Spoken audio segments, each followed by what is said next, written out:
बिस्मिल्लाहिर्रहमानिर्रहीम। अस्सलाम वालेकुम व्यूअर्स। उम्मीद है कि आप इंशाअल्लाह खैरियत से होंगे। जिस तरह आपको मालूम है कि रेन का सीज़न चल रहा है, तो इसीलिए मैं काफ़ी इस कोशिश में था कि इसके हवाले से एक वीडियो जो है मैं बना सकूं। तो यहाँ पे एक बहुत ही ज़बरदस्त किस्म की वीडियो मैं बनाने लगा हूँ।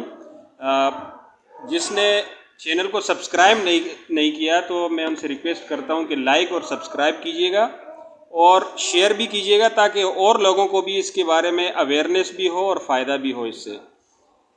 ये हम आज पढ़ेंगे NFPA 1600 के तहत इमरजेंसी मैनेजमेंट या डिज़ास्टर मैनेजमेंट। ठीक है, अब NFPA क्या चीज़ है? NFPA national fire protection association American standard है। इसका जो हेडक्वार्टर है वो अमेरिका में है, लेकिन हम चूँकि पाकिस्तान में रह रहे हैं तो हम NFPA के अलावा FPAP यानी fire protection association of Pakistan जो है इसके रूल्स और स्टैंडर्ड्स को भी फॉलो करेंगे। ठीक है, अब ये जो वीडियो है ये जनरल सी एक मैं बनाने लगा हूँ रेन के हवाले से, कि रेन सीज़न में हमने क्या करना है, कौन सी हमारे पास टीमें होनी चाहिए और क्या हमारी एक मैनेज तरीके से ऑर्गेनाइजेशन क्या होनी चाहिए। तो ये बहुत सिंपल है।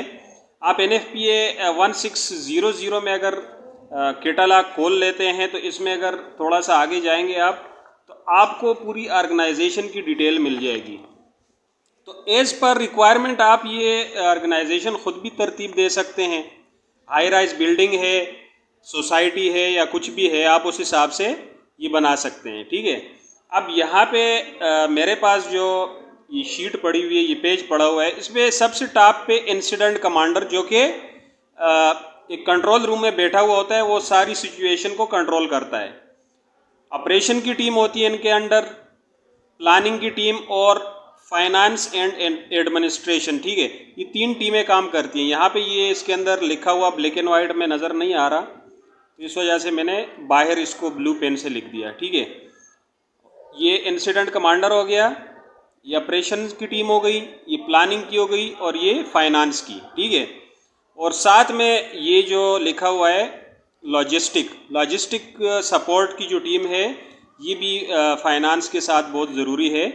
ठीक है, अब हम बात करेंगे सबसे जो इम्पोर्टेंट है इसके अंदर, वो है इंफॉर्मेशन कम्युनिकेशन या लिजान रखना। ठीक है, अब इन टीमों के माबेन जो लिजान है, जो कम्युनिकेशन सिस्टम है, वो लाजमी होना चाहिए। मिसाल के तौर पे ऑपरेशन की टीम है, उनको प्लानिंग वालों से, लॉजिस्टिक या एडमिनिस्ट्रेशन स्टाफ से लाजमी कोऑर्डिनेशन या लिजान रखना चाहिए कि इस वक्त सिचुएशन क्या चल रही है और हमने अपने जो लोकेशंस है उसके हिसाब से हमने क्या क्या ड्यूटियां किस टाइम पे अंजाम देनी है। मिसाल के तौर पे बारिश शुरू हो गई तो उस सूरत में मशीनरी ब्रेकडाउन भी हो सकता है। मिसाल के तौर पे जो हमारी इलेक्ट्रिक सप्लाई है ग्रिड के थ्रू जो आ रही है, उसका भी शट डाउन हो सकता है।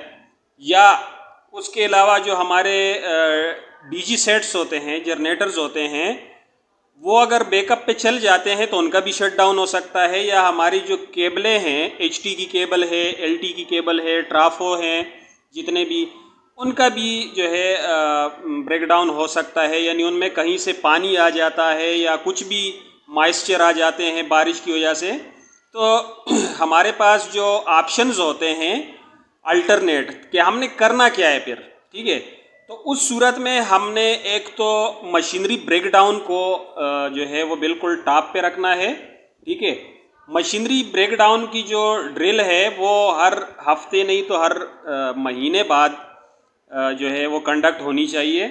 जिस तरीके से ERT या ERP जो हम प्लान करते हैं, उसके हिसाब से हमने मशीनरी ब्रेकडाउन की जो ड्रिल है वो भी लाजमी करनी है। ठीक है, अब हम ERP या ERT की अगर बात कर लेते हैं तो इसमें भी हम NFPA 1600, NFPA 1500, NFPA 1720, NFPA 1710 and NFPA 1851, इनको हम सामने रख के इनको कंबाइन करके फिर एक टीम हम बनाते हैं। जिस तरीके से ये मैंने आपको यहाँ पे दिखा दिया कि ये हमारी एक टीम होगी, ठीक है।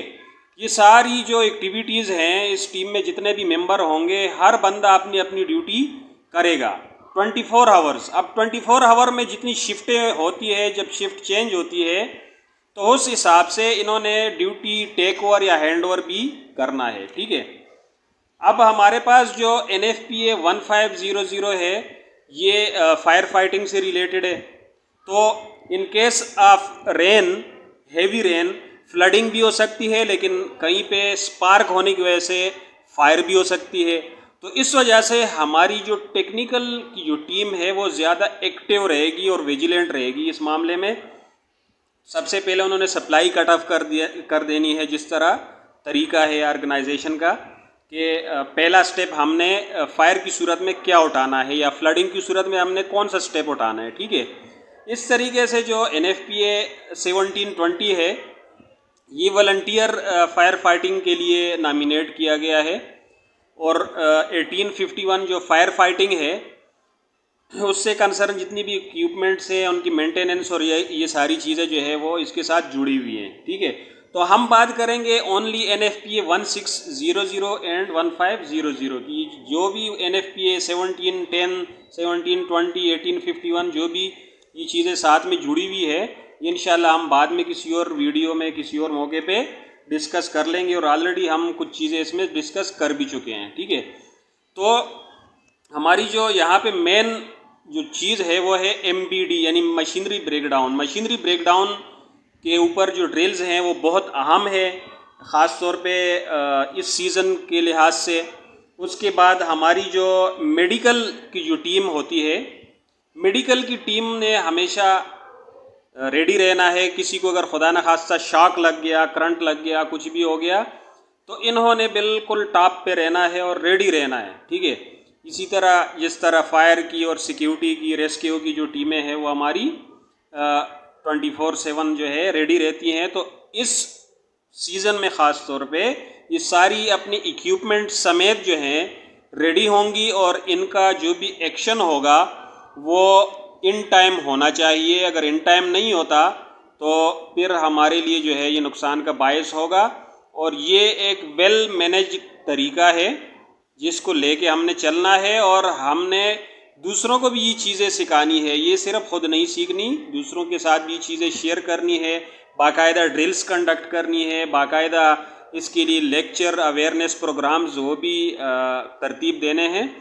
तो अगर किसी को कोई क्यूरी होती है तो कमेंट बॉक्स में लाजमी लिखिएगा।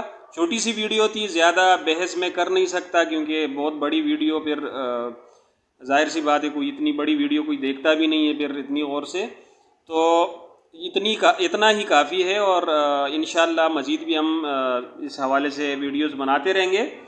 तो सिर्फ इतना लास्ट में कहूँगा कि घरों पे हो या ऑफिस में कहीं पे भी हो, तो दीवारों को या खम्भों को या कोई भी इस तरह जो कंडक्टर होते हैं बिजली के, उनको ना छुए। अगर कोई ज़रूरत पड़ती भी है, मिसाल के तौर पे कोई आपने मेन स्विच ऑन करना है, बटन ऑन करना है, जो भी करना है, तो अव्वल तो ये है कि सप्लाई रेन सीज़न में कट ऑफ हो जाती है। अगर नहीं होती तो आप उसको ना छेड़ें, अच्छी बात है कि आप उसको स्विच ऑफ रहने दें।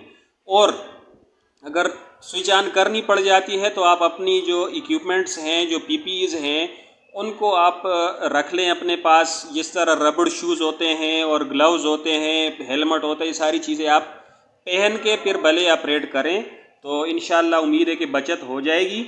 और उम्मीद करता हूँ वीडियो पसंद आई होगी। लाइक कीजिएगा और सब्सक्राइब कीजिएगा। अल्लाह हाफिज़।